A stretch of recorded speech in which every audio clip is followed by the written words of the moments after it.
Улсын гишүүн Оос харамчлуунаас санаачлан боловсруулсан нийгмийн ажлын тухай хуулийн төслийг засгийн газраас дараах үндслээр дэмжих боломжгүй саналыг хууль санаалагчид хүргүүлсэн болно. Үүнд хуулийн төслийн зардлын тооцооллыг авч үзвэл хууль хэрэгжүүлэхтэй холбоотой анхны хөрөнгө оруулалт 800 сая төгрөг,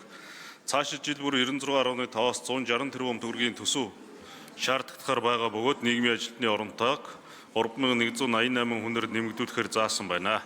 Засгийн газраас Монгол Улсын 2026 оны төсвийн тухай хуулийн төслийг Монгол Улсын хөгжлийн 2026 оны төлөвлөгөөнд нийцүүлэн нийт урсгал зардлыг дотоодын нийт бүтээгдэхүүний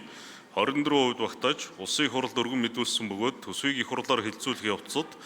зөвхөн багш эмчийн цалин хөлсийг нэмэгдүүлэх, ахмадын тэтгэврийг нэмэгдүүлэхтэй холбоотой зардлыг нэмэгдүүлэн баталсан болно.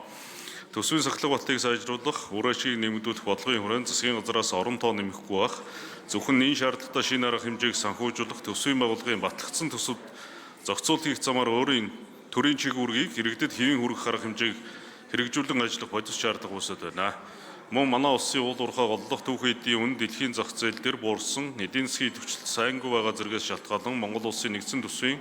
2027 оны төсвийн хүрээний мэдэгдэл 2028-аас 2029 оны төсвийн төсөөллийн тухай хуулийн төслийг боловсруулахад мөн урсгал болон хөрөнгийн зардлын хэмжээг өмнө оноос нэмэгдүүлэх боломжгүй байх тул шинээр орон тоо нэмэх замаар төрийн бүтцийг данхаалгах, төсөвд их хэмжээний зардлын нөлөөлөлтөй хууль тогтоомжийг төсвийн нөхцөл